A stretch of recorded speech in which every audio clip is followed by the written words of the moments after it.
ഹരേ ഹരേ ഹരേ രാമ രാമ രാമ ഹരേ ഹരേ.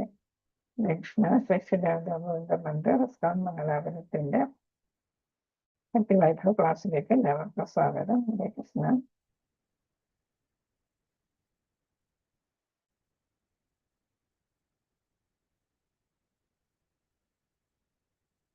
ഹരേ കൃഷ്ണ.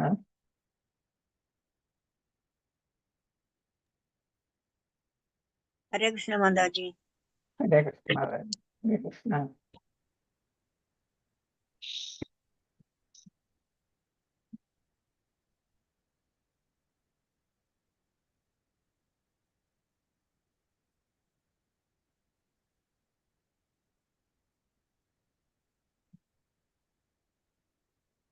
നമ്മുടെ ശ്ലോകം പഠിച്ചത് എത്രയായിരുന്നു? ഓർമ്മയുണ്ടോ ആർക്കെങ്കിലും? ഹരേ കൃഷ്ണ. 15 പഠിച്ചായിരുന്നു. ഞാൻ ഇവിടെ 14 മാർക്ക് ചെയ്തത് മാതാജി. 14 തന്നെ. അപ്പൊ നമുക്കിനി 15ാമത്തെ ശ്ലോകമാണ് പഠിക്കേണ്ടത്. 15ാമത്തെ ശ്ലോകത്തില് ഇവിടെ പ്രഭുപാദ സ്ലൈഡിൽ പറഞ്ഞിരിക്കുന്നത് എന്താണ്? മാനവ സംസ്കാരത്തിന്റെ പുരോഗതിയെ ആശ്രയിച്ചിരിക്കുന്ന കാര്യങ്ങളാണ്.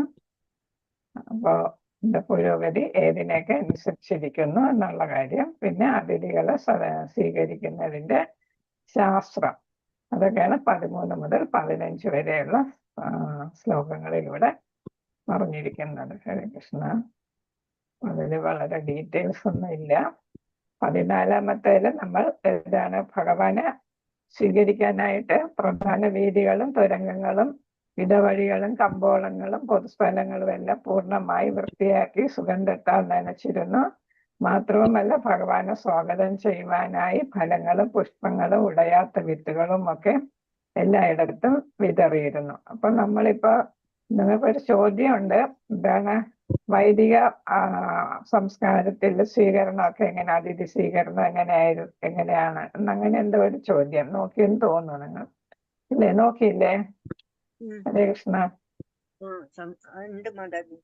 അങ്ങനെ ഒരു ചോദ്യം കണ്ടതായിട്ട് ഓർക്കുന്നു. ഞാൻ നോക്കിയില്ല എന്താണ് ചോദ്യം എന്ന്. എന്താണെങ്കിലും വേദ സംസ്കാരവും പിന്നെ ഇപ്പോഴത്തെ സംസ്കാരവും തമ്മിലുള്ള വ്യത്യാസവും നമുക്ക് മനസ്സിലാക്കാനായിട്ടാണ്. അപ്പൊ നമ്മൾ ഏറെക്കുറെ വേദ സംസ്കാരം തന്നെയാണ് ഇപ്പൊ നമ്മൾ പിന്തുടരുന്നതെന്ന് നമുക്ക് അറിയാം, അല്ലേ? അപ്പൊ ഒരു അതിഥി വരുമ്പോ നമ്മൾ വീട്ടിൽ അവരെ സൽക്കരിക്കുന്നു. അതേപോലെ തന്നെ നാട്ടിലൊരു ഉത്സവം വരുമ്പോ നമ്മുടെ ഭഗവാനെയും ദേവിമാരെയും ഭഗവാനെയും ഒക്കെ സ്വീകരിച്ചു കൊണ്ടുവരുന്ന രീതികളൊക്കെ ഏതാണ്ട് വേദ സംസ്കാരത്തിൽ പറയുന്നത് പോലെ തന്നെയാണ്, അല്ലെ? ആനയും അമ്പാരിയും ഒക്കെ ആയിട്ടാണ് നമ്മൾ സ്വീകരിക്കുന്നത്, അല്ലെ? എല്ലാ വീടുകളും നല്ല വീടുകളും അതേപോലെ തന്നെ ഭഗവാന്റെ ആ പ്രൊസഷൻ കടന്നു പോകാൻ സാധ്യതയുള്ള എല്ലാ വഴികളും നല്ലവണ്ണം തൂത്ത് വൃത്തിയാക്കി വെള്ളമൊക്കെ തളിച്ച് മാലിന്യ വിമുക്തമാക്കി അവിടെ അതേപോലെ തന്നെ നമുക്ക് അവിടെ എത്രത്തോളം നമുക്ക് അവിടെ വൃത്തിയാക്കാൻ പറ്റുമോ, സുഗന്ധങ്ങളൊക്കെ തളിക്കാൻ പറ്റുമെങ്കിൽ അങ്ങനെ. പിന്നെ എല്ലാ വീടുകളും അതേപോലെ തൂത്ത് വൃത്തിയാക്കി അതിൻ്റെ മുൻവശവും എല്ലാം നന്നായിട്ട് വൃത്തിയാക്കി പിന്നെ ഭഗവാനെ സ്വീകരിക്കുന്നതിനായിട്ട് നമ്മൾ പൂജാ സാമഗ്രികളെല്ലാം ഒരുക്കി, അല്ലേ? അപ്പൊ നമ്മളും അതേപോലെ കുളിച്ച് വൃത്തിയായിട്ട് എല്ലാവരും ആഭാരവൃത്തം ജനങ്ങളും ഭഗവാനെ സ്വീകരിക്കുന്നതിനായിട്ട് വീടിന്റെ മുന്നിൽ ഹാജരായിരിക്കും. അപ്പൊ വീടകലെ ആണെങ്കിലും നമ്മൾ എന്ത് ചെയ്യും? ആ പാതയില്, അല്ലെ, ഭഗവാൻ കടന്നു പോകുന്ന പാതയില് നമ്മൾ അവിടെ കാത്തിരിക്കും. എത്ര സമയമാണെങ്കിലും കാത്തിരിക്കും. പൂജാദ്രവ്യങ്ങളെല്ലാം നമ്മൾ അവിടെ റോഡിൽ കൊണ്ടുവച്ചിട്ട് നമ്മൾ ഭഗവാനെ പൂജിക്കുകയാണ് പതിവ്. ഇതൊക്കെ നമ്മൾ എപ്പോഴും ചെയ്യുന്നതാണ്. പിന്നെ എല്ലായിടും അലങ്കരിക്കുക, അല്ലെ? കുരുത്തോലയും വാഴക്കുലകളും പിന്നെ നാളികേരം, ഗൗരിഗാത്ര നാളികേരം അതൊക്കെ വെച്ചിട്ട് നമ്മൾ അലങ്കരിക്കുകയൊക്കെ ചെയ്യാം. പൂക്കളൊക്കെ തൂക്കിയിട്ട് ഒക്കെ നമ്മൾ അലങ്കരിക്കും. പിന്നെ വിളക്കുകൾ, ഇപ്പൊ നമ്മൾ ഇലക്ട്രിക് വിളക്കുകളാണ്, ലൈറ്റുകളാണ് ഇപ്പൊ ഉപയോഗിക്കുന്നത്, അല്ലേ? ഇങ്ങനെ ഇലക്ട്രിക് ലാമ്പുകളിലൂടെയും ബൾബുകളിലൂടെയൊക്കെ നമ്മൾ അലങ്കാരങ്ങൾ ഒരുപോലെ നമുക്കറിയാം. ഒരു ഉത്സവം വരുമ്പോൾ ആ പ്രദേശം മുഴുവൻ അലങ്കാരങ്ങളായിരിക്കും.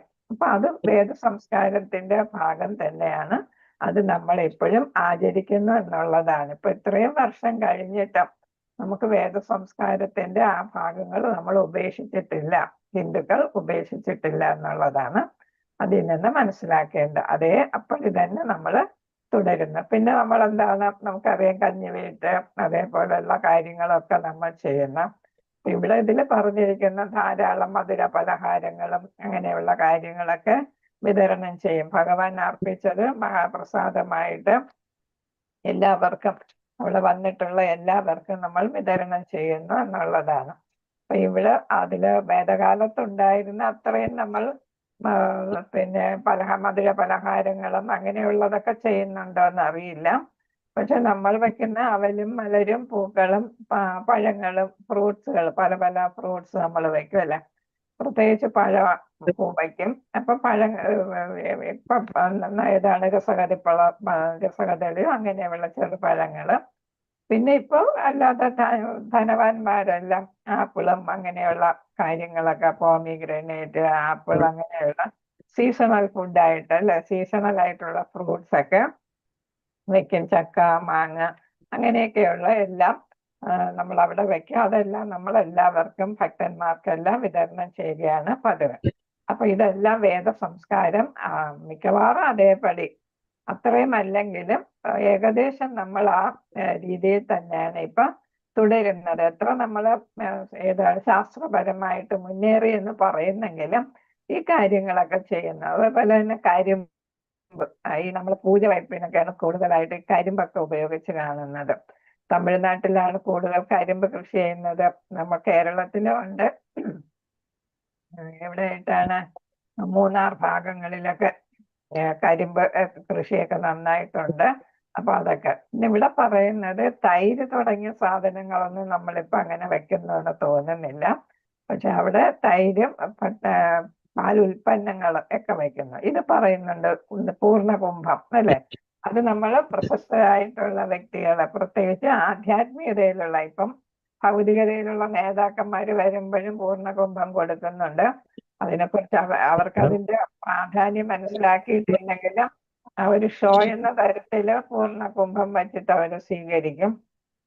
പക്ഷെ ശരിക്കും ആധ്യാത്മികതയിലുള്ളവരെയാണ് നമ്മൾ ഈ പൂർണ്ണകുംഭവും പിന്നെ ധൂപവും ദീപങ്ങളും ഒക്കെ വെച്ച് സ്വീകരിക്കേണ്ടത്. ഇപ്പൊ നമ്മളെ മഠങ്ങളിലുള്ള പ്രധാനപ്പെട്ട ആചാര്യന്മാരുടെ വിസിറ്റ് വരുമ്പോഴും, അതേപോലെ തന്നെ നമ്മുടെ ആചാര്യന്മാരുടെ വിസിറ്റ് അല്ലെ വരുമ്പോഴും, അവർ സന്ദർശനത്തിന് വരുമ്പോഴും ഒക്കെ നമുക്ക് പൂർണ്ണകുംഭവും ധൂപവും ദീപവും ഒക്കെ ആയിട്ട് നമുക്ക് അവരെ സ്വീകരിക്കാവുന്നതാണ്. അപ്പൊ ഇത് വേദാചാര പ്രകാരമുള്ള വരവേൽപ്പ് ഒട്ടും ശുഷ്കമല്ല എന്നാണ് അവിടെ പറഞ്ഞിരിക്കുന്നത്. മുകളിൽ സൂചിപ്പിച്ചിരിക്കുന്ന പോലെ വെറുതെ വീഥികളും തെരുവുകളും അലങ്കരിക്കുക മാത്രമല്ല, പിന്നെ ഇതാണ് ധൂപം, ദീപങ്ങൾ, പുഷ്പങ്ങൾ, മധുര പലഹാരങ്ങൾ, ഫലങ്ങൾ, ആസ്വാദ്യമായ മറ്റു ഭക്ഷണ പദാർത്ഥങ്ങൾ, പിന്നെ ഏതാണ് നമ്മൾ വഴിയിലെല്ലാം പൂ വിതറും അല്ലെ, പല പല പൂക്കൾ വിതറും. അതേപോലെ അവിടെ ചെയ്തിരുന്ന എന്താണ്, പുതുതായിട്ടുള്ള ധാന്യങ്ങൾ വിതറുമായിരുന്നു എന്നാണ് ഇതിൽ കിടക്കുന്നത്. അപ്പൊ നെല്ല് അങ്ങനെയൊക്കെയുള്ള ധാന്യങ്ങൾ വിതറുക പതിവാണ്. അപ്പൊ പയറുവർഗ്ഗങ്ങളും ധാന്യങ്ങളും ഒക്കെ അതെല്ലാം പുതിയതായിട്ടുള്ളതാണ്. അങ്ങനെയുള്ള ധാന്യങ്ങളും എല്ലാം വിതറിയിരുന്നു എന്നാണ്. അപ്പം നമ്മൾ പൂക്കൾ വിതറാറുണ്ട്. ഈ ധാന്യങ്ങൾ അങ്ങനെ വിതറി നമ്മളിപ്പോ സ്വീകരിക്കുന്നത് ഞാൻ കണ്ടിട്ടില്ല. മറ്റു പ്രദേശം നിങ്ങളുടെ അവിടെയൊക്കെ ഉണ്ടോ അങ്ങനെ ധാന്യങ്ങൾ വിതറിയിട്ട്? നമ്മൾ പൂക്കല വയ്ക്കും അല്ലേ, തെങ്ങിൻ പൂക്കല അതൊക്കെ ഉപയോഗിക്കുന്നുണ്ട് അല്ലേ. പക്ഷെ ധാന്യങ്ങൾ വിതറുന്നുണ്ടോ എന്ന് എനിക്കറിയില്ല. നിങ്ങളുടെ പ്രദേശങ്ങളിൽ ഉണ്ടായിരിക്കാം ചിലപ്പോ, അതെനിക്കധികം അറിയില്ല, ഞാൻ കണ്ടിട്ടില്ല. അപ്പൊ ഓരോരുത്തരും അവരവരുടെ ശേഷി അനുസരിച്ച് ഭഗവാനെ ആരാധിക്കുകയും ചെയ്തിരുന്നു എന്നാണ്. അപ്പൊ പാവങ്ങളും പിന്നെ പണക്കാരും എല്ലാം ഭഗവാനെ ആരാധിച്ചിരുന്നു, സ്വീകരിച്ചിരുന്നു എന്നാണ് ഇവിടെ എടുത്തു പറയുന്നത്. അപ്പൊ എല്ലാവരും അതിൽ പങ്കെടുത്തിരുന്നു, സമൂഹത്തിലെ എല്ലാവരും. അവയെല്ലാം ഭഗവാന് നിവേദ്യമായി അർപ്പിച്ച ശേഷം ഭോജ്യവസ്തുക്കളുടെ അവശേഷം കൂടിയിരിക്കുന്ന പ്രജകൾക്ക് വിതരണം ചെയ്തിരുന്നു. ആയതിനാൽ ആധുനിക കാലത്തെ ശുഷ്കമായ വരവേൽപ്പ് പോലെ അല്ലിത്. പ്രഭുപാദർ പറയുന്ന ആധുനിക കാലത്ത് വേദകാലഘട്ടത്തിലുള്ള അത്രത്തോളം ഇതാണ് സ്വീകരണം നൽകുന്നില്ല എന്നാണ്. ഓരോ ഭവനവും ഇതേ രീതി. അപ്പൊ വ്യത്യാസം ചോദിച്ചാൽ അതെഴുതാം. സ്വീകരണത്തിൽ എന്തെങ്കിലും വ്യത്യാസമുണ്ടോ? വേദകാല സംസ്കാരത്തിന്റെ വരവേൽപ്പും ആധുനിക രീതിയും തമ്മിൽ വ്യത്യാസമുണ്ടോ എന്ന് ചോദിക്കുകയാണെങ്കിൽ അതിൽ ശുഷ്കമായ വരവേൽപ്പെന്നാണ് ശ്രീല പ്രഭുപാദർ പറഞ്ഞിരിക്കുന്നത്. ഇതേ രീതിയിൽ ഭഗവാനെ സ്വീകരിക്കാൻ ഒരുങ്ങിയിരുന്നു ദ്വാരകാവാസികളെല്ലാം.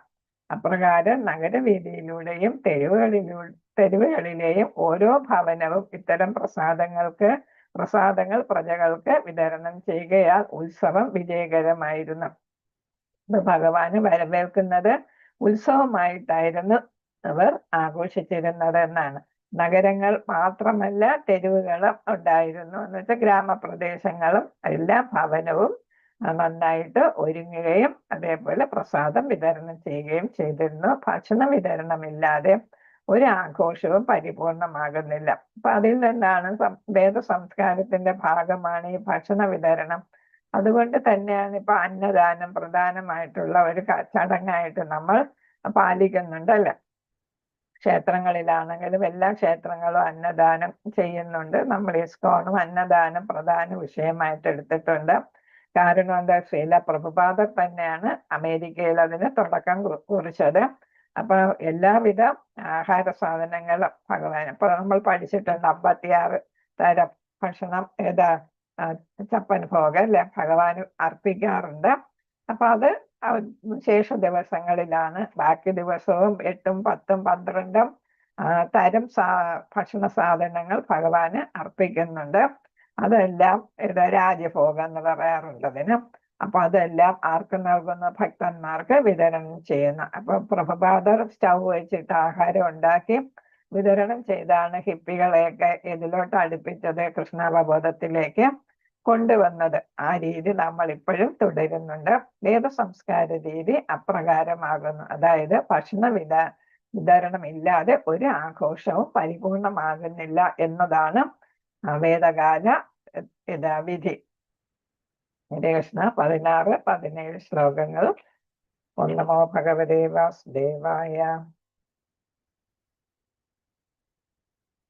നിശമ്യ പ്രേഷ്ടമായന്തം വസുദേവോ മഹാമനാഃ അക്രൂരചോ ഉഗ്രസേനശ്ച രാമാത് അദ്ഭുത വിക്രമഃ പ്രദ്യുമ്ന ചാരുദേഷ്ണശ്ച സാംബോജാംബവതീസുതഃ പ്രഹർഷവേഗോ ചശിത ശയനാസന ഭോജനാഃ. പ്രഹർഷവേഗോ ഇവിടെ പറയുന്ന ഉച്ചശിത എന്നാണ്. പ്രഹർഷവേഗോ ഉച്ചശിത ശയനാസന ഭോജനാഃ. അപ്പൊ ഓരോരുത്തർ എന്തൊക്കെ ചെയ്തുകൊണ്ടിരുന്നു എന്നാണ് പറയുന്നത്. അപ്പൊ ഭഗവാനുമായി ബന്ധപ്പെട്ട രാജകുടുംബത്തിലെ അംഗങ്ങൾ എന്തൊക്കെ ചെയ്തിരുന്നു എന്നാണ്. നിശമ്യ പ്രേഷ്ടമായ അന്തം വസുദേവോ മഹാമനാഃ അക്രൂരചോ ഉഗ്രസേനശ്ച രാമാശ്ച അദ്ഭുത വിക്രമഃ പ്രദ്യുമ്ന ചാരുദേഷ്ണശ്ച സാംബോജാംബവതീസുതഃ പ്രഹർഷവേഗോ ഉച്ചശിത ശയന ആസന ഭോജനാഃ. എങ്കിലും ഒരാൾ വായിച്ചോളൂ. ഹരേ കൃഷ്ണ. ഹരേ കൃഷ്ണ. നിശമ്യ പ്രേഷ്ടമായാന്തം വസുദേവോ മഹാമന അക്രൂരശ്ചോഗ്രസേനശ്ച രാമശ്ചാത്ഭുത വിക്രമഃ പ്രദ്യുമ്നശ്ചാരുദേഷ്ണശ്ച സാംഭോജാംബവതീസുത പ്രഹർഷവേഗോ ഉച്ചശിത ശയനാസനാസന ഭോജന. ഹരേ കൃഷ്ണ. അപ്പൊ ഇവിടെ പ്രധാന പദാർത്ഥം ശ്രീല പ്രഭുപാദർക്ക് ജയ്. നിശമ്യ ശ്രവണ മാത്രയിൽ പ്രേഷ്ടം ഏറ്റവും പ്രിയപ്പെട്ട ആയാന്തം ഭവനത്തിലേക്ക് വരുന്നത് വസുദേവൻ കൃഷ്ണന്റെ പിതാവ് മഹാനുഭാവനായ അക്രൂരൻ ചവും ഉഗ്രസേനൻ ചവും ബലരാമൻ കൃഷ്ണന്റെ ജ്യേഷ്ഠൻ ചവും അദ്ഭുതം അതിമാനുഷിക വിക്രമ സാഹസികത്വം പ്രദ്യുമ്നൻ ചാരുദേഷ്ണൻ ചവും സാമ്പൻ ജാംബവതി സുതഃ ജാംബവതിയുടെ പുത്രൻ പ്രഹർഷ അതിയായ സന്തോഷം, വേഗ ത്വരയിൽ, ഉച്ഛ്വസിത പ്രഭാവിതരായി, ശയന ശയിച്ചുകൊണ്ടിരുന്ന, ആസന ആസനസ്ഥരായ, ഭോജനാഹ ഭക്ഷണം കഴിച്ചുകൊണ്ടിരുന്ന. അപ്പൊ ഇവിടെ പലരും പല കൃത്യങ്ങളിൽ ഏർപ്പെട്ടിരിക്കുകയായിരുന്നു അല്ലെ. ചിലർ ഇരിക്കുകയായിരുന്നു, ചിലർ ഭക്ഷണം കഴിക്കുകയായിരുന്നു, ചിലർ ശയിച്ചുകൊണ്ടിരിക്കുകയായിരുന്നു. അപ്പൊ എന്തൊക്കെ കൃത്യം ചെയ്തുകൊണ്ടിരുന്നിട്ടും അവരെന്തേത് ഭഗവാൻ എത്തിയെന്ന് അറിഞ്ഞപ്പോ എല്ലാവരും, മുത്തശ്ശൻ മുതൽ മക്കൾ വരെ അല്ലെ, ഉള്ള എല്ലാവരും എന്ത് ചെയ്തു? വസുദേവൻ, അച്ഛൻ, പിന്നെ ആരാണ്? അക്രൂരൻ അവിടുത്തെ പ്രധാന മന്ത്രിയാണ് അല്ലെ. പിന്നെ ആരാണ്? ഉഗ്രസേനൻ, പിന്നെ ജ്യേഷ്ഠനായ ബലരാമൻ, അങ്ങനെ എല്ലാവരും, പ്രദ്യുമ്നൻ, ചാരുദേഷ്ണൻ, ഇപ്പൊ ഇതെല്ലാം ആരുടെയാണ്? രുക്മിണിയുടെ മക്കളാണ് ഈ രണ്ടുപേര്. പിന്നെ സാമ്പൻ, ജാമ്പവതി പുത്രനായ ശാമ്പൻ, അങ്ങനെ എല്ലാവരും അതിയായ സന്തോഷത്തിൽ പെട്ടെന്ന് തന്നെ എന്ത് ചെയ്തു? ആ ഭഗവാനെ സ്വീകരിക്കാനായിട്ട് രഥങ്ങളിൽ കയറി യാത്ര പുറപ്പെട്ടു എന്നാണ് പറയുന്നത്. അപ്പൊ എല്ലാവരും, നമുക്കറിയാം നമ്മുടെ വീട്ടിൽ തന്നെ വളരെ നാൾ കഴിഞ്ഞിട്ട് നമ്മുടെ അടുത്ത ആളുകൾ വരുമ്പോ വേണ്ടപ്പെട്ട മക്കളോ ഭർത്താവോ ഭാര്യയോ ആരാണെങ്കിലും വരുമ്പോ നമ്മൾ ഓടിച്ചെന്നവരെ സ്വീകരിക്കാനായിട്ട് പോകുന്നത് പോലെ അപ്പൊ തോന്നുന്ന സന്തോഷം എന്താണോ അതേപോലുള്ള സന്തോഷമാണ് ഭഗവാന്റെ ഉറ്റവർക്ക് ഇവിടെ തോന്നിയിരുന്നത് എന്നാണ്. അപ്പൊ എന്ത് ചെയ്യുന്നു? അതൊക്കെ ഇട്ടെറിഞ്ഞ് ഓടും അല്ലെ. അത് തന്നെയാണ് ഇവിടെ സംഭവിച്ചത്. വിവർത്തനം ഭാവാർത്ഥം ശീല പ്രഭാതർക്ക് ജയം. ഏറ്റവും പ്രിയപ്പെട്ട കൃഷ്ണൻ ദ്വാരകാധാമത്തിൽ ആഗതനാകുന്നു എന്ന് ശ്രമിച്ച് മഹാനുഭാവനായ വസുദേവരും അക്രൂരനും ഉഗ്രസേനനും അതിമാനുഷികമായി ശക്തിമാനായ ബലരാമനും പ്രദ്യുമ്നനും ചാരുദേഷ്ണനും ജാമ്പവതി സുതനായ സാമ്പനും അതിയായി സന്തോഷിക്കുകയും വിശ്രമവും ഇരിപ്പിടവും ഭക്ഷണവും ഒക്കെ ഉപേക്ഷിക്കുകയും ചെയ്തു. ഇപ്പൊ കൃഷ്ണൻ പോയിട്ട് വർഷങ്ങളായിട്ടുണ്ട് അല്ലെ. അപ്പൊ ഇതാ കുരുക്ഷേത്ര യുദ്ധത്തിന് 1 വർഷം മുമ്പേ തന്നെ ഭഗവാൻ അവിടെ എത്തി, ഹസ്തിനപുരത്തിൽ എത്തിയെന്നാണ് പറയുന്നത്. പിന്നെ യുദ്ധം കഴിഞ്ഞ് കുറെ നാൾ അവിടെ തങ്ങുകയുണ്ടായി അല്ലേ. അപ്പൊ പുറപ്പെടാൻ തുടങ്ങിയപ്പം വീണ്ടും ഓരോരുത്തർ ആവശ്യപ്പെട്ടു, യുധിഷ്ഠിരനും അതേപോലെ കുന്തിദേവി എല്ലാവരും ആവശ്യപ്പെട്ടു വീണ്ടും അവിടെ തങ്ങുകയുണ്ടായി. അപ്പൊ അങ്ങനെ പിന്നെ അത് കഴിയുമ്പോ ഓരോരോ പ്രശ്നങ്ങൾ അവിടെ ഉണ്ടായി. അപ്പൊ അതിനെല്ലാം അദ്ദേഹം പരിഹാരം കാണാനായിട്ട് അവിടെ നിൽക്കുകയായിരുന്നു ചെയ്തത്. അപ്പൊ കുറെ നാളുകൾക്ക് ശേഷമാണ് അദ്ദേഹം എവിടെ വരുന്നത്? ദ്വാരകയിലേക്ക് വരുന്നത്. അപ്പൊ രാജാവായിട്ടല്ല എല്ലാവരും കാണുന്നത്, പിന്നെ എന്താണ്? തങ്ങൾക്ക് പ്രിയപ്പെട്ട ആളായിട്ടാണ് കാണുന്നത്. രാജാവിനെ സ്വീകരിക്കുന്ന രീതിയല്ല, പിന്നെ ഏതാണ്? മാനസികമായിട്ടുള്ള അടുപ്പം കൊണ്ടാണ് എല്ലാവരും ഓടിയെത്തുന്നത്. അപ്പൊ ഇതിൽ വന്നവരുടെ പ്രധാനികളുടെ വിവരണം നമുക്ക് പ്രഭുപാദർ തരികയാണ്. ഭാവാർത്ഥത്തിലൂടെ വസുദേവ ശൂരസേന രാജാവിന്റെ പുത്രനും ദേവകിയുടെ പതിയും കൃഷ്ണ ഭഗവാന്റെ പിതാവുമാകുന്നു. അദ്ദേഹം കുന്തിദേവിയുടെ ഭ്രാതാവും സുഭദ്രയുടെ പിതാവുമാകുന്നു. സുഭദ്ര തന്റെ പിതൃ സഹോദരിയുടെ പുത്രനായ അർജുനനെയാണ് വിവാഹം ചെയ്തിരിക്കുന്നത്. അപ്പൊ കുന്തിദേവിയുടെ ഭ്രാതാവാണ് വസുദേവർ അല്ലെ. അപ്പോ അതേപോലെ തന്നെ സുഭദ്രയുടെ പിതാവുമാണ് വസുദേവർ. സുഭദ്ര അതായത് ശ്രീകൃഷ്ണന്റെ സഹോദരിയാണ് സുഭദ്ര അല്ലെ, നമുക്കറിയാവുന്ന കാര്യം. അപ്പൊ പിതൃ സഹോദരിയുടെ അതായത് കുന്തിദേവിയുടെ പുത്രനായ അർജുനനെയാണ് വിവാഹം ചെയ്തത്. ഭാരതത്തിന്റെ ചില സ്ഥലങ്ങളിൽ ഈ സമ്പ്രദായം ഇന്ന് നിലവിലുണ്ട്, കസിൻസിനെ വിവാഹം ചെയ്യുന്നത് അല്ലേ. അതിവിടെ നമ്മുടെ നാട്ടിലും ഉണ്ട് കസിൻസിനെ. ഇപ്പം പക്ഷെ പലരും അതിനെ മടിക്കുന്നെന്ന് വെച്ചാൽ പാരമ്പര്യമായിട്ടുള്ള അസുഖങ്ങൾ ഇതാണ് അടുത്ത ജനറേഷനിലേക്ക് പകർന്ന് കിട്ടാനുള്ള സാധ്യത വളരെ കൂടുതലുണ്ടെന്ന് മനസ്സിലാക്കി ശാസ്ത്രീയമായിട്ട് കാര്യങ്ങളെ കണ്ടിട്ട് എന്ത് ചെയ്യുന്നത്? ഇപ്പൊ കസിൻസ് തമ്മിലുള്ള വിവാഹം കുറഞ്ഞിരിക്കുന്നു. മുമ്പ് എന്തിനു വേണ്ടിയിട്ടാണ് ചെയ്തത്? കുടുംബ സ്വത്ത് വേറെ ഒരു കുടുംബത്തിലേക്ക് പോകണ്ട, ഭാഗിച്ചു പോകണ്ട എന്ന് കരുതിയായിരുന്നു കൂടുതൽ പേരും കസിൻസിനെ വിവാഹം ചെയ്തിരുന്നത്. പക്ഷെ ഇപ്പൊ ശാസ്ത്രീയമായിട്ട് അതിന് ദോഷമുണ്ടെന്ന് കണ്ടപ്പോ അത് കുറയുകയാണ് ചെയ്തത്. പിന്നെ വേറൊരു പുതിയ കുടുംബവുമായിട്ട് ബന്ധം സ്ഥാപിക്കാമല്ലോ എന്നൊരു ആഗ്രഹവുമുണ്ട്.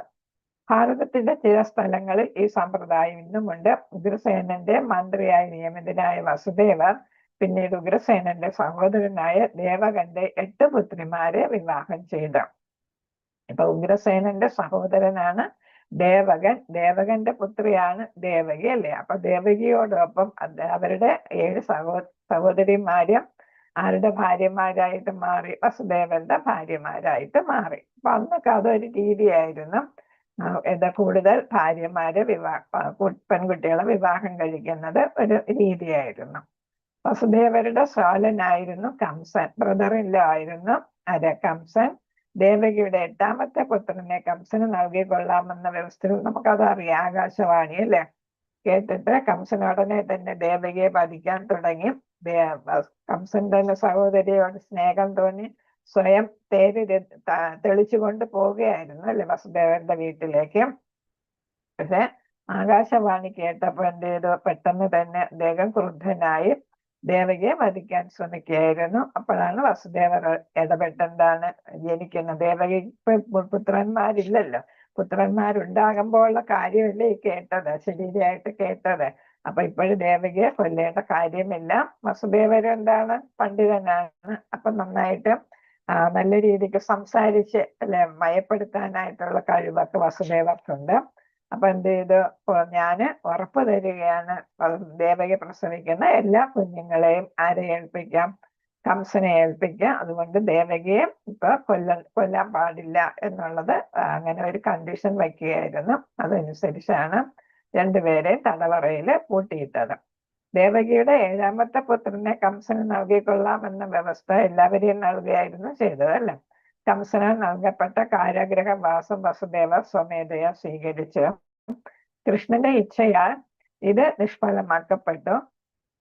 പാണ്ഡവരുടെ അമ്മാവനാകയാൽ അദ്ദേഹം പാണ്ഡവരുടെ സംസ്കാര പ്രക്രിയകളിൽ സജീവ പങ്കാളിത്തം വഹിച്ചു. ആരാണ്? വസുദേവൻ അല്ലെ. അദ്ദേഹം കശ്യപ മഹർഷിയെ ശതശൃംഗ പർവ്വതത്തിലേക്ക് പുരോഹിതനായി അയച്ച് ചടങ്ങുകൾ നിർവഹിച്ചു. എന്താണ് ഈ ശതശൃംഗ എന്ന് പറയുന്നത്? ഹിമാലയ സാനുക്കളിലുള്ള ഉയർന്ന പർവ്വതമാണ്. അതില് എന്താണ് 100 കൊടുമുടികളുണ്ട്. അതുകൊണ്ടാണ് അതിന് ശതശൃംഗം എന്ന പേര് വന്നത്. 100 കൊടുമുടികൾ ഉള്ളത് കൊണ്ടാണ് ശതശൃംഗം.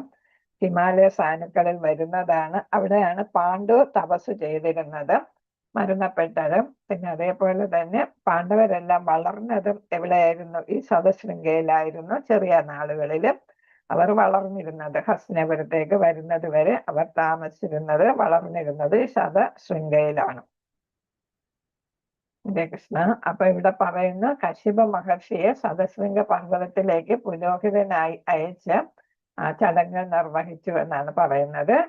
കംസന്റെ കാരാഗ്രഹത്തിൽ കൃഷ്ണൻ ആവിർഭവിച്ചപ്പോൾ ഗോകുലത്തിലെ കൃഷ്ണന്റെ വളർത്തച്ഛനായ നന്ദ മഹാരാജാവിന്റെ ഭവനത്തിലേക്ക് വസുദേവരാൽ മാറ്റപ്പെട്ടു. ഇതൊക്കെ നമുക്ക് അറിയാവുന്ന കാര്യങ്ങളാണ് അല്ലെ. വസുദേവരുടെ തിരോധാനത്തിന് മുമ്പ് ബലദേവനോടൊപ്പം തിരോധാനം ചെയ്തു.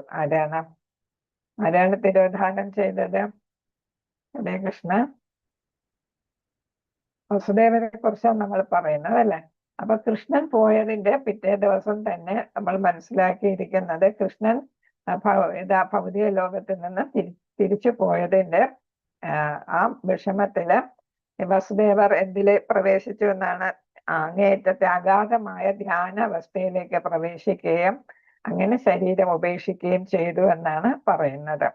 അപ്പൊ അർജുനനാണ് എല്ലാ കർമ്മങ്ങളും ചെയ്തത്. അർജുനനാണ് വസുദേവരുടെയും എല്ലാവരുടെയും കൃഷ്ണന്റെയും എല്ലാവരുടെയും കർമ്മങ്ങൾ ചെയ്തതെന്നാണ് പറയുന്നത്.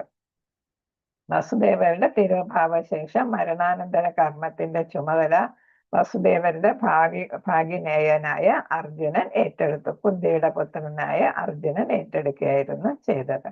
അപ്പൊ പിറ്റേ ദിവസം തന്നെ വസുദേവര് ശരീരം ഉപേക്ഷിച്ചു. അടുത്ത അക്രൂരൻ.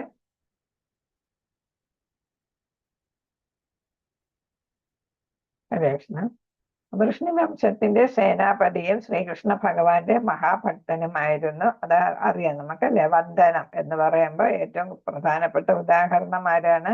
അക്രൂരനാണ് അല്ലെ. എവിടെയാണ് അക്രൂരൻ ഉരുണ്ടത്? വൃന്ദാവനത്തിൽ അല്ലെ. വൃന്ദാവനത്തിൽ ഭഗവാനെ കൂട്ടിക്കൊണ്ടു പോകാൻ കൃഷ്ണനെയും ബലരാമനെയും മധുരയ്ക്ക് കൂട്ടിക്കൊണ്ടു പോകാൻ വന്നപ്പോ കൃഷ്ണന്റെ പാദകമലങ്ങളുടെ അടയാളം കണ്ടിട്ട് അവിടെ അദ്ദേഹം ഉരുളുകയായിരുന്നു ചെയ്തതെന്ന് നമുക്കറിയാം. പ്രാർത്ഥനകൾ അർപ്പിക്കുക എന്ന ഒരേ ഒരു പ്രക്രിയ കൊണ്ട്, പ്രാർത്ഥനയാണ് വന്ദനം, പ്രാർത്ഥന അർപ്പിക്കുക എന്ന ഒരേ ഒരു പ്രക്രിയ കൊണ്ട് മാത്രം ഭക്തിയുത സേവനത്തിൽ വിജയം വരിച്ചയാളാണ് അക്രൂരൻ. അദ്ദേഹം ആഹുകന്റെ പുത്രിയായ സൂതനിയുടെ ഭർത്താവായിരുന്നു. കൃഷ്ണ ഭഗവാന്റെ ആഗ്രഹപ്രകാരം അപ്പൊ ആഹുനൻ എന്ന് പറയുന്ന കുക്കുര എന്ന് പറയുന്ന ഒരു പ്രദേശത്തിലെ ഭരണാധിപനായിരുന്നു. കുക്കുര എന്ന പ്രദേശത്തെ ഭരണാധിപനായിരുന്നു ആഹുകൻ. വൃഷ്ണി വംശത്തിലെ ഒരു പ്രധാനപ്പെട്ട ഭരണകർത്താവും കൂടെ ആയിരുന്നു. ഹരേ കൃഷ്ണ. അതായത് കംസന്റെ മുത്തച്ഛനായിട്ടാണ് വരിക ആഹുകൻ. ആഹുകന്റെ പുത്രിയായ സൂതനിയുടെ ഭർത്താവായിരുന്നു. കൃഷ്ണ ഭഗവാന്റെ ആഗ്രഹപ്രകാരം അർജുനൻ സുഭദ്രയെ ബലാത്കാരമായി കൂട്ടിക്കൊണ്ടു പോന്നപ്പോൾ അദ്ദേഹം അർജുനനെ പിന്തുണച്ചു. അതായത് അപ്പൊ എന്താണ്, വൃഷ്ണി വംശത്തിലാണല്ലോ കൃഷ്ണനും വരുന്നത് അല്ലേ. അപ്പോൾ കൃഷ്ണന്റെ ഒരു സപ്പോർട്ടറായിട്ട് ആരുണ്ടായിരുന്നു എന്ന് നമുക്ക് മനസ്സിലാക്കാം. അക്രൂരൻ ഉണ്ടായിരുന്നു. ഭക്തനും കൂടെയാണ്, കൃഷ്ണന്റെ അങ്ങേറ്റത്തെ ഭക്തനുമാണ്.